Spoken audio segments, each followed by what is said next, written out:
Well, I'm a catfish guy. So Catfish. Okay.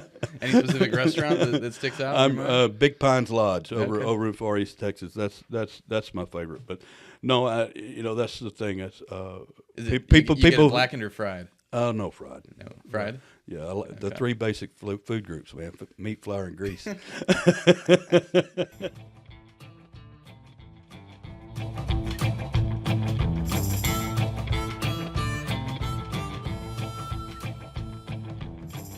Good morning, everybody. This is Brad Johnson, co-founder and reporter at Texas Bullpen, with another episode, another interview of a candidate in this 2026 midterm election. And today we've got Hawk Dunlap, Republican candidate for Railroad Commissioner, in studio. Hawk, welcome. Thanks for having me on, Brad.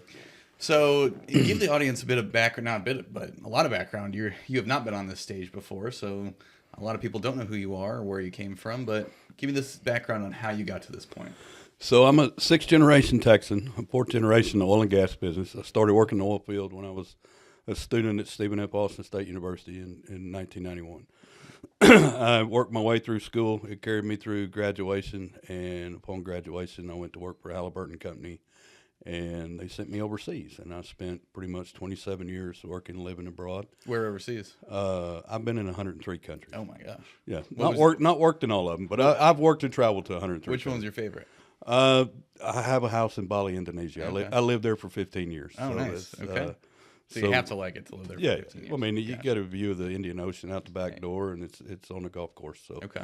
That's that was home for 15 years. I worked for companies like Boots and Coots, doing blowouts, oil fires, critical well integrity. I went to work for Wild Well Control. Did a couple years for Cud in Algeria, and then I started my own company in 2020. We went on a blowout, our company's first blowout in November of 21, and in Nigeria. And on the way home from that job, found out my mom had to have a heart valve replaced, so I had to return to Houston. So I caught a 16-hour flight from Doha, Qatar, back to Houston. And then I got COVID locked out, and I couldn't get back to Indonesia. So I thought I'd wait it out. I could go back, stay in a hotel in Jakarta for 2 weeks at an astronomical rate, or I could just sit in Texas and wait it out. And I hadn't been in Texas in several years, so hanging out with the family. And then in early January of 22 was when the Crane geyser happened, the well that blew out that the Texas Monthly did an article on. They had told the landowner that it was a water well and that he was going to be responsible for it. Through some mutual friends, they reached out to me and knew that I was in Houston not doing anything, and they asked me if I'd come help the landowner, and I said, of course I would, as long as they fed me and put me up and flew me out there and got me what I needed to work with. I'd do it for nothing. I ended up being they did some research, and it ended up being an old Chevron well, a Cortez well. So the Railroad Commission turned it over to Chevron, but that's when I got involved in the Antenna Ranch, the 22,000 acres, which we spent pretty much, the past 4 years working on and litigating against Chevron, digging up old plugged and abandoned wells and investigating them for leaking, doing some groundwater testing. That litigation lasts 3 years. They settled out of court late last year, and which was in time for me to explore options of looking to run for Railroad Commission. With so many things that are going around the state, you have solid waste concerns over in East Texas. Of course, you had the fires up in the Panhandle that were attributed to oil and gas operations. We have a 30 million barrels of produced water that we're producing, injecting in the ground that's causing these zombie wells to manifest the surface. Explain what that is, please. So, a zombie well, and I did not coin that phrase. Yeah. A zombie well is a well that had been plugged in the past and started flowing again. Okay. Why does that happen? Typically, and the biggest cause of it is the overinjection of produced water. So every time that you produce oil and gas, there's a certain amount of water that comes up with it. Some folks call it wastewater. Its technical name is produced water. This water has historically been re-injected in the ground as a disposal in most cases. So in the deeper wells, if they inject the produced water, more especially with the the Midland Basin and the Delaware Basin, of course, the Haynesville Shale over in East Texas, you can't re-inject into the shale formation; it's too tight. So you have to find other formations in which to inject it. Mm-hmm. So if you inject it deep, you lubricate faults, and this is what's causing the earthquakes out west. So all that water starts being injected into shallower horizons, like in the Central Basin Platform. And these wells that were drilled in the 50s were not designed for all this extra pressure, added pressure. They're 70-year-old wells, and the cement is failing. The integrity of itself, the casing has holes in it, and it allows flow paths for this produced water to start coming to surface. And so you have these wells that are all of a sudden starting to flow after decades. Who owns them? What's the ownership segment for these kinds of things? In the case of Antina, Gulf Oil had plugged a lot of these wells, and Chevron had plugged some, and Chevron had bought Gulf in 1984. So we had a viable operator in which to hold accountable. Unfortunately, a lot of the wells that are coming to life these days, those companies are long gone, and that becomes the onus of the Railroad Commission to plug them properly. And that brings up the program we've seen sped up particularly recently with money put into this, and commanding from the legislature too, right? Right. They had to go back, I think, last year and ask for an extra $100 million in emergency funding. There's not enough money available at the Railroad Commission to plug their own liabilities. They say they have 11,000 orphan wells on the list. I believe there's more. There's 150,000 to 180,000 on the orphan well list. There's wells out there that have no records. Back in the day, people would drill a well, and if it hit, then they'd come to Austin and pay $100 and get a permit for it. If the well didn't hit, they just move the rig off and drill another well. So I tell people that there's wells in Texas that God doesn't know about. And so how do you get from what's the discrepancy there? Because you said 11,000, right, on the official list. On the official list. How is there that many more that are unaccounted for? Well, there's wells that don't, like, for instance, in our case, we located wells that the only way we could find any records of it was to find scout tickets in the archives or in the Midland Library. We had to hire people to find these records. And there's wells that we've stumbled upon that it has an oil and gas profile. It's a piece of 8 5/8 casing sticking out of the ground, and there's no records whatsoever of a well even being drilled there. Mm-hmm. The reporting has not been so great in the past. I think they're getting a pretty good handle on it now. I'm hopeful in the future we'll be able, with drone technology, be able to find a lot of these things and to be able to go out on hand and get actual GPS coordinates to get better mapping. If you look at the Railroad Commission GIS system, for instance, you can see where wells are, but it's not necessarily in the right place. So we found wells that were 300 or 400 yards off from where the Railroad Commission had them listed on their GIS. So there's a lot of work to be done to be able to identify and mark these wells. There's people that are building houses on these wells, and so that's something else to look at as well. I know of a case in Oklahoma right now. A young family had purchased a home for $500,000, had lived in it for several months, and a well started flowing out between their walls in their house. And it ended up being a well that was drilled in 1947, and they had no idea that house was built on top of a well. Wow. Well, this is clearly one of the top issues. It's the reason you're running for this seat for the Railroad Commission. Are there others, or is this the only one that you? No, I mean, we go back to the produced water. That's huge. The earth is full, and we're continually inject this water, and it's like I said earlier, it's either going to cause earthquakes, it's going to cause wells to start flowing. It's endangering our groundwater. We found evidence of produced water in water aquifers. And we have all this water, and we have the technology where we can start to clean this water up and redirect it to different industries. AI data centers for one, paper mills for another, like over in Southeast Texas.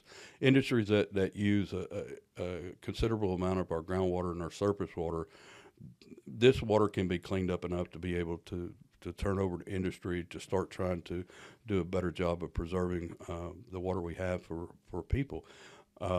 It's not something that's going to happen overnight. It's going to take a while to build this to scale and start getting pipelines laid and start getting it, accepted in the industry. But if you look everywhere I go, I've been on the campaign trail, the number one issue people are concerned with is water, is groundwater. Is it contaminated? Do we have enough? More and more, thousands of people are moving into the state every month, and our groundwater is stressed, and our surface water is being stressed. So that is a huge issue, and we have all this water, which typically people call it a waste product. If it can be cleaned up and repurposed, is the best way to go to start alleviating some of that stress on our groundwater. What's the process for that? There are so many different projects going on right now. I know at Texas A&M they're doing a big pilot. I think they're growing wheat with it. Now, I am not a fan of putting it on food crops and turning it out into the wild, if you would. There's talk of produced water being treated out in West Texas and dumped into the Pecos River. I'm not a big fan of that right now, but we do have enough industry that we can clean this water through. You talk to the produced water people and some of the water companies, and they have all different methods. There's RO, there's the valorization of taking the minerals out, of getting getting some rare earth minerals, lithium and things like that, getting the salt out. And even though we're going to have a little waste left over with all the stuff they can't use, you're taking 80% of the product of the waste product and you're using it for something else, and then you can re-inject it 20%, and that just alleviates stress on our subsurface. So from a regulatory perspective, how does the Railroad Commission facilitate that? That is it. The Railroad Commission is going to have to work with the legislature for sure in order. Now, I've talked about, we have an overabundance of produced water, and we have an overabundance of orphan wells, and we don't have enough money to be able to attack the orphan well problem, if you will. I proposed a 10-cent administrative fee on commercial produced water injection to generate a new revenue stream, so that way this goes into the orphan well fund. This goes to hire experienced personnel at the Railroad Commission to start being able to plug these wells, to bring more rigs. And how much money would that bring in, you think? Well, at 10 cents a barrel at 30 million barrels a day, I mean, the big number, it's $3 million a day. Yeah. I don't expect to get that. That's my idea. It's a starting point. If you look at Oklahoma, they're trying to look at a penny a barrel. Okay. I think that's too low. It might be good for Oklahoma, but they don't have the big orphan well problem that we have. They're not as big as we are. So, it's a starting point. And, I've had a lot of good support behind that idea, and I've had a lot of, people that just really hate it.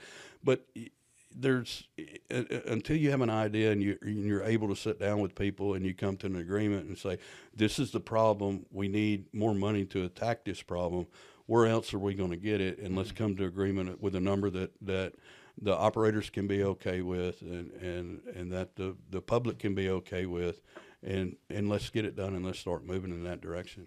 So you're one of a few challengers running against incumbent Jim Wright. Why do you feel, is he not performing the job as best he should, or how do you feel the current Railroad Commission is performing? I've never had to sit down with Jim Wright. Okay. We met in Midland a couple of weeks ago. It was the first time I've ever shook his hand and had a talk with him. I do understand that the Railroad Commission needs to be changed. There's a lot of conflicts of interest. Jim is in the solid waste business. I think he has some SWDs, some produced water injection wells. We can't have a conflict of interest. We can't be cheerleaders for the industry and be running over landowner rights and expect to be effective in regulating and enforcing the rules of the Railroad Commission. I don't have any conflicts of interest. I had a company in Singapore. We liquidated it last year. So you mean like active holdings and companies. Yeah, correct. Okay, that are Correct. regulated. So, Gotcha. I'm free and clear. So I don't have any of those conflicts of interest. I've actually been working with landowners for the last 4 years, all across the state, trying to help them, trying to get the Railroad Commission to help them with their situations, whether it be a leaking well or a solid waste issue, and it's if you look and I'm bringing 35 years of oil and gas experience to the commission, and I know nobody's brought that much into a government agency in decades. I mean, I have the operational knowledge. I've been around the world. I've worked on some of the worst wells around the world, and this is an asset to the commission. I'm not a politician. I am an oil and gas guy. I've spent my career in it. I'm fourth generation. If you cut my wrist, I'm going to bleed crude oil. I love the industry, but we need to make some changes. And I'm the one that's going to step up and start suggesting and making these changes. And I have the ability to work with operators and landowners to come to, a mutual agreement that's not only good for them, but good for the state. How do you feel like you stack up against the other challengers in the field? Yeah, I've met James Matlock, Jim Matlock, and Catherine. We've been in a few events together. I've never met Bo French, but like I said, if the people can look up what I've been doing, what I've done in the past, and what I bring to the agency, I think I'm the clear choice. So I want to ask you about one of the videos you put out a few months ago that caught a lot of people's attention, and I think kind of put you on the map as a candidate, at least as far as people who pay attention go. It was the I'd rather eat a pile of manure than ask for money. Well, how's the fundraising going? Have you had to eat any manure for a fundraiser yet? No, I haven't. That's the only video. That's the only time I've really asked for money, and unfortunately, from my perspective, especially at this job in this agency, you should be able to take a full-page ad out in every major newspaper and every rural paper in the state, and post your resume. Or do you have oil and gas experience? Do you have what it takes to effectually regulate and enforce the rules of the Railroad Commission? And that's what I wish it was. It's a job interview for me. Yeah. But unfortunately, it takes money. You've got to buy signs. You've got to buy gasoline. I mean, I've spent over 20,000 miles, since I've started this thing running around the state. Hotel rooms, and you've got to pay for Lincoln Reagan dinners and tables and things like that. So it's not cheap. I don't have the big money backers. Most of my supporters have been landowners, farmers and ranchers for the most part. And I'm okay with that. And like I said, on my website, people have made donations. There've been a lot of small donations, been some rather substantial donations, and I'm grateful for each and every one of them. It keeps gas in the truck and keeps us running around the state. What's the adjustment been like for you in not just running a campaign, but your first campaign is a statewide campaign? That's a huge jump. How's that been? I have been fortunate enough to put together people that keep the political noise away from me, and where I can just focus on my message and getting to where I need to be and saying what I need to say and going to make the next one.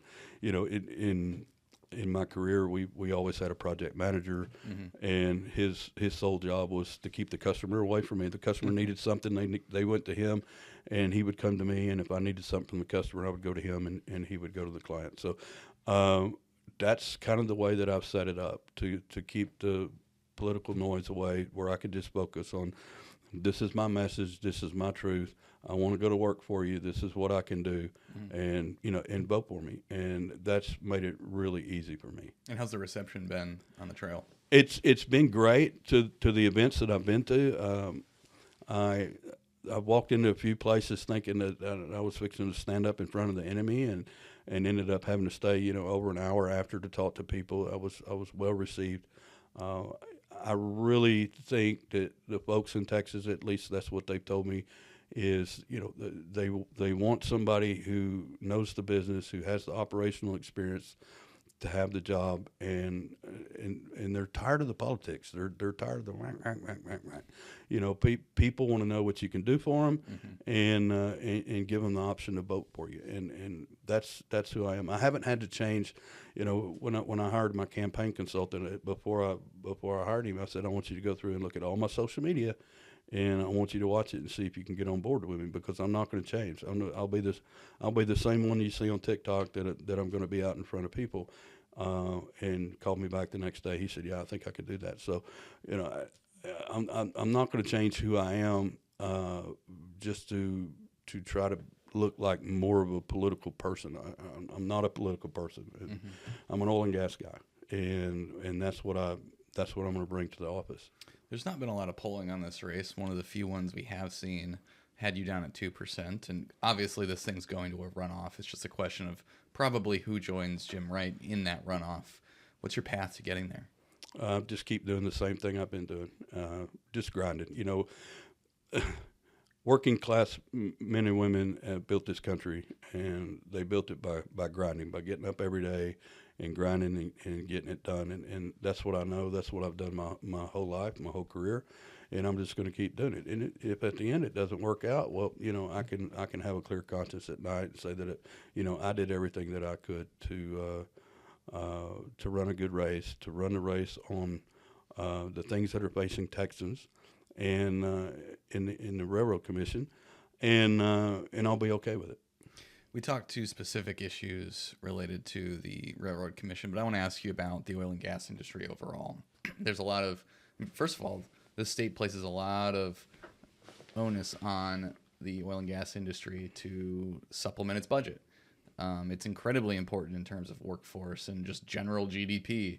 What are you seeing as the future of the oil and gas industry for Texas moving forward? Historically, look, Texas has always led the way in drilling, completions, and production, beyond a shadow of a doubt. And that's just not in the United States. That's worldwide. All the new drilling technology and methods and everything is tried and tested in Texas, and then it catches out and it goes overseas. Yeah. I mean, people from overseas come here to learn, to take that technology back with them, to use them in other fields around the world. And we've always been a leader, and we're going to continue to be a leader. We have the natural resources and others don't, and those resources are going to continue to be explored for and developed. There's not a doubt about that. What is troubling to me is how we're retiring these assets. How are we allowing companies to produce wells, and then when it comes to an end of life, just file bankruptcy, and it ends up becoming the onus of the state to meet their plugging liabilities. That's where we're failing. And then you have the Railroad Commission that has the state well plugging program, and they go and they half-heartedly plug a well, and I can say that because I've dug up some of their wells that are leaking after they plugged them.